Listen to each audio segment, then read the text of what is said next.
finally here. We've had to deal with no sports. We had to deal with COVID. We had to deal with all this protesting and everything that's been transpired over these off-season months.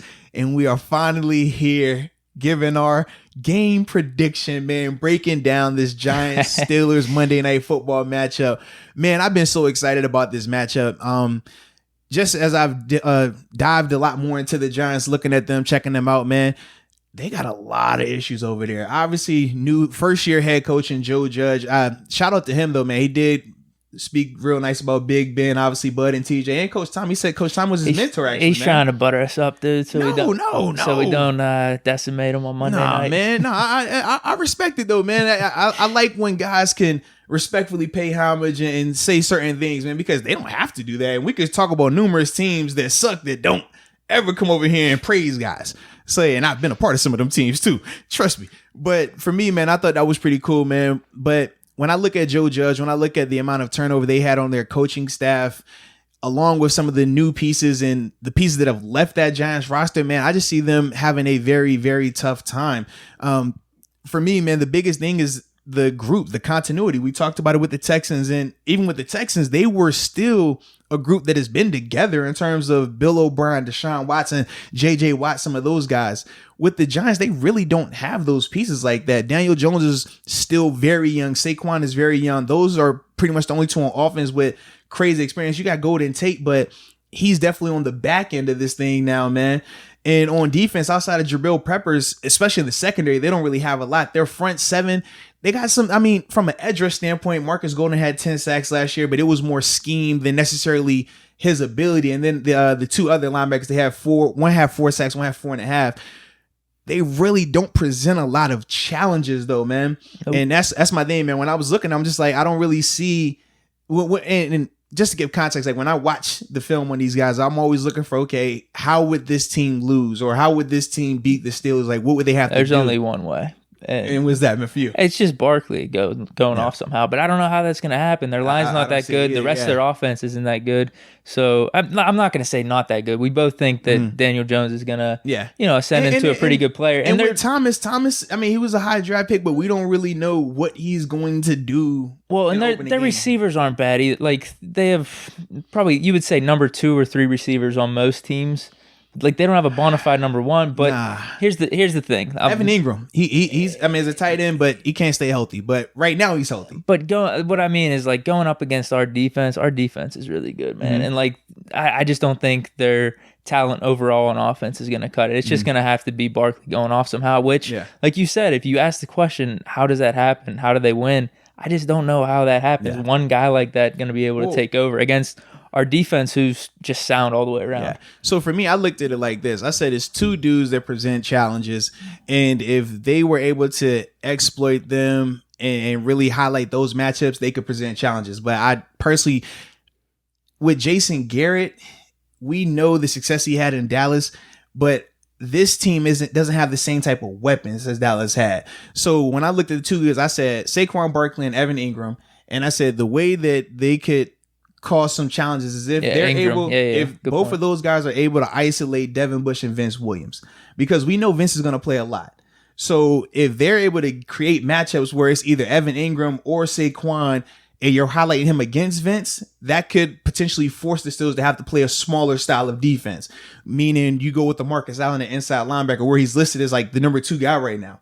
If they get a scenario where Vince is struggling from a passing standpoint, and now you have to play small ball with Marcus, well, now you run into the Le'Veon Bell issue, what the Steelers would do in terms of, all right, you can run it. Right. If you play big, we're going to spread you out. If you play small, we're going to run it. That's the only challenge I can see. The only, from the Giants offense standpoint, that could really present some issues. But for me, man, I'm the way I can see it happening, honestly, I don't think that if Evan Ingram is having success early against a guy like Vince, I see it as an easy move where they're either putting Edmonds or Minka and making them have to really isolate on him. And I think that's the alternative. That's kind of how I would say, all right, if they do this, this is what I see the Steelers' response being. Who do you think, because in Madden, I've been playing some Ultimate Team. I'm serious, dude. Edmonds, there's this card on Ultimate Team where you could put him in at linebacker alongside Devin Bush in like a dime package or something like that. So my question to you is, who would you rather have on the field? Would you rather have Sean Davis or Allen playing that middle linebacker? Like Sean Davis playing safety and then move Edmonds up to middle linebacker, or just Allen in that linebacker spot? Personally, if it's pass situations, you could go ahead and put Marcus Allen there. But if it's run situation, I don't want any of those guys there because that's not what they specialize. Oh, no, 100%, 100%. Yeah, and for me, when I look at Edmonds and Minka, I don't want to move either one of them, especially Edmonds. The issue that happened with Sean Davis and his development, we moved him around too much. Remember, he started as a nickel corner. Then he went to strong safety. Then he went to free safety. And then he never really got a chance to just stick at one position. You would just put him at safety, though, when he came out. You would move Edmonds up, right? But this is the thing. So I'm talking about Sean Davis, right? Now, if you start doing that with Edmonds, you're going to have two guys in the exact same situation. If you bring in Sean Davis as a safety, now you put Edmonds at linebacker. Dude, Edmonds plays good in Madden, though, that middle linebacker. This ain't Madden, baby. No different where, when Shazier was playing, you could put Shazier at safety and he was going to be dope at safety. Shazier won't play safety in real life. Like, what? You ask, man, it's all fun and games until you try to turn them hips 20 yards downfield. That guy running 4-2 at you. Game changer. It sounds good in theory, man, but that's why... And that's why I always laugh with Madden. It's like 1 minute we want to talk Madden, and the next minute we're complaining about the ratings in Madden. Like, you can't mess with them dudes in the box, man. But for me, I would go Marcus Allen just because he's been practicing there. Yeah. They got him on the depth chart there. Yeah, since training camp, I think like the second or third week of training camp, they started having him solely working at inside linebacker, which I thought was smart because Ulysses Gilbert, he's still young. He's still trying to learn. And we know as far as intangibles, he has speed, he has that and things like that, but he hasn't been asked to do this whole coverage predominantly thing, whereas Marcus Allen, he has safety background, so they've been a lot more comfortable in coverage because they do it a lot more. So I just think it's an easier transition for him to play inside. But like I said, that's past situations, because when it's starting to run the ball, you're going to get a situation like when Morgan Burnett, when he was like, I don't want to play in the box, because that's a different ball game. You talk about a safety 200 pounds having to take on guards and tackles and pullers. That ain't for everyone. It's linebackers in the league that don't want to do that, man. So that's my only concern with that. But the biggest thing, man, I think Devin Bush is gonna ultimately answer a lot of those questions for us. If he's able to win enough against Saquon, then everything else takes care of itself. Because I don't think Evan Ingram has enough by himself to have it. Like we talk about Saquon, I'm sure they would have someone highlighting, like if Vince Williams is on Ingram or something like that. Wouldn't we bring like Edmonds or Minka down in the box a little bit, or just kind of overshadow him just in case? Yeah, I'm from my perspective, I think they're gonna do stuff like that. They're definitely not. But for me, honestly, I could just see a scenario where early on, like I said, if Vince gets caught 1 or 2 times early on, then they start saying, okay, we'll commit to the small ball, but then you're going to rely a lot more on your D line. And that's why I think the biggest difference is, I think it's going to be simply just bringing in Allen, though. Absolutely. Yeah. You just bring in Allen, and then from there, you just rely on your D line dominating that offensive line, which it should. I mean, when you look at the tackles, you look at the guards, they just don't have the personnel that can match up with Bud, TJ, Tuitt, Cam, Tyson when you're in base. They just don't have the dogs for that. And that's why for me, I'm like, even if, 1 or 2 you hit, I just see the D-line dominating this game, man. No, 100%. Now, do we want to flip it to our offense versus their definitely defense? Now, do we want to ask the same question then? Like, how could they win this matchup? How could this matchup lead to them winning? Because I mean, let's just be straight up. It could just be rust where our offense isn't completely there. I don't think it's going to happen. I think we're going to be fine. And even if that does happen, the Giants defense isn't that good just all around. This is my rushing thing. And in pass coverage. So I was going to say, although they did bring in some cornerbacks, yeah. Well, this is my thing. Their secondary has struggled. I don't think their secondary can match it with the Steelers at all. But like I said, they do have a 10-sack guy on the roster. They do have 2 other guys who had, like I said, 5 sacks. You still got Dexter Lawrence in the interior. So my thing is this. The only way I see them giving our offense challenges is if they dominate our offensive line, which at the time, let's be real, Matt Filer is a new left guard, Zach Banner's new right tackle, David DeCastro hasn't been practicing. So you, I think was he rolled out or no? I would have to check. I haven't had a chance to It's not looking promising. But you could potentially have 3 new starting offensive linemen. That's my concern. 3 new offensive linemen versus a Giants defense that their front seven, they don't have the bona fide, oh, this guy scares you, but schematically they move those guys a lot and find different ways to have them be successful. And the DC, I'm drawing a blank on his name, he was in Miami, but he was also the D lines coach there as well. So there is a little bit of continuity in that element of it. That's the only thing that scares me right now, because we talk about the depth of the old line, but once you start if you take out DeCastro, now we're looking at, man, which guy we putting out? It's Wisniewski, Super Bowl champ. Yeah.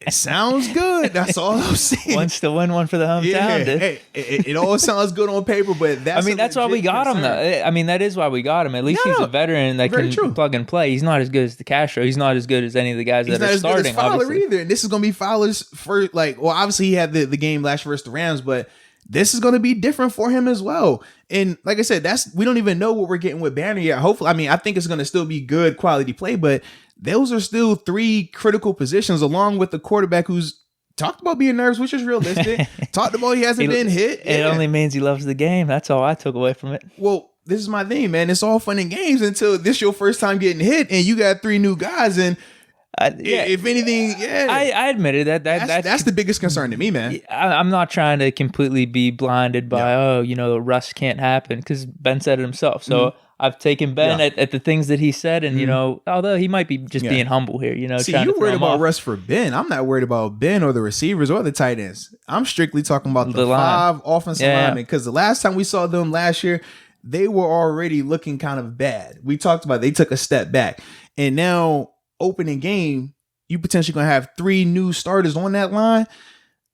That makes me uneasy. Now, hopefully they could put that to bed and I don't have to worry about it, but we'll see that once it starts. It would be different too if we had a chance to see Zach Banner during the preseason versus some of these guys. You know what I mean? Because, obviously during the preseason, you're going to face 1 or 2 teams that, all right, they got a legit guy. Yeah. We can get a barometer on him.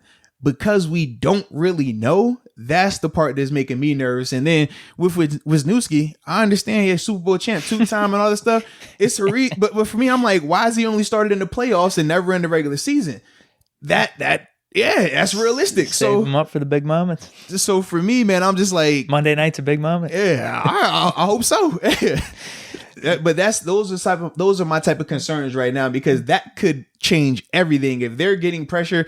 I think about obviously this isn't this defense, no question, but I think about the Giants when they beat the Patriots in the Super Bowl, right? The first time with Strahan and all those guys. Yeah. It was the D line that ultimately dominated that game, and that was what created the havoc. It wasn't that their receivers could regard it. It wasn't that they couldn't run the ball. It was just that D line, they had no answer for them. Understanding from a schematic standpoint some of the things that this Giants defense does, that's my only concern with that right now. Yeah, all right, that's good to know, man. I'm glad, because we've talked about this. I'm glad you're not too worried about Ben's rest or anything.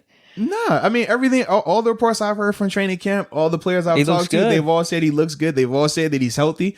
So for me, I'm like, hey, we're gonna find out. I believe it. I'm taking it for his word, though. That's why I'm not worried about the rust. I'm more worried about the protection of it. Because if you can't protect him, I don't care how good you are. Ben's not the guy who's getting rid of the ball in 2 seconds. We know that. So that could be a challenge. That could be some real life issues right there. So we saw Deshaun Watson last night. Deshaun ain't had rush like that, but he was under pressure a lot. And they had him running for his life a lot. And that changed how good he looked. So for me, that's the same type of concept. I'm just like, if it's going to look like that, that could be a legit issue. I don't think it will get to that, but that makes me a little concerned. Dude, you just gave me an out then. I think if things don't go our way, I could blame the line. I blame the line. You're funny. No, but no, honestly, like I said, if you're gonna play out a scenario where, all right, we lose this offensive matchup versus their defense and it ends up losing the game, that's the only thing that I was thinking in my mind. I don't think it's gonna happen. I think Ben's gonna come out and be just fine, and I think our receivers, we're gonna be four deep. We got Ebron coming in, dude. I like our chances. I guess if anything, maybe you sound more concerned about Ben than anything else, man. I'm a little surprised by you. Oh no, I'm not, dude. Why are you so nervous? No. He might be a little rusty, but I think he's gonna be good. Well, he's trying to talk yourself into this thing, man. What? He said it, so I just don't want to. I don't want to completely discredit that. Although at the same time, like I said, he might just be being humble. That's all. As long as he's healthy, that's all that matters. It's never a rust or skill issue with Ben. It's a health issue. If that happens, it will only be a drive or two, because he'll be right back in the groove, and 3 touchdowns. touchdowns or something like that tomorrow, I think. 250. Hey, man, whatever you say. You said Mahomes looked great. How much did he throw for? What did he say? Yeah, 211 and 3 touchdowns. That's all. It's about eye test too. It doesn't have to be completely about gaudy yards or anything. You said the 253 touchdowns. You said that. I ain't say that. I know. That's what I'm thinking. 253 touchdowns. I think there's been reports about Claypool, stepping up. And then let me guess. Game over. You over here, Super Bowl champs, man. MVP, regular season, offensive. He's going to take a clean sweep. MVP, offensive player of the year, comeback player of the year. He getting the ball. I got you. That's before the game. I don't need the game to tell me that. I think he's gonna be fine, man. And I know I said off the cuff. Do we want to just get into our predictions then after breaking this down? Because I know I said off the cuff, like, man, we're going to blow them out. Remember I said that last podcast. But I really do think we're going to win by double digits, at least, for everything we just talked about. I mean, I think we have the advantage basically everywhere outside of, Saquon Barkley or Evan Ingram, like you said. But we're so sound on defense all around. We'll be able to take care of that. And I believe, here, let me put this into perspective. If we had the same exact offense that we had last year coming into this game, I think it would be a legitimate conversation of, all right, could we win this, right? Now we have Ben. Now we drafted Claypool. We got Connor being healthy. Like you brought up the line though. I guess that could be a concern, but I think we'll be all right.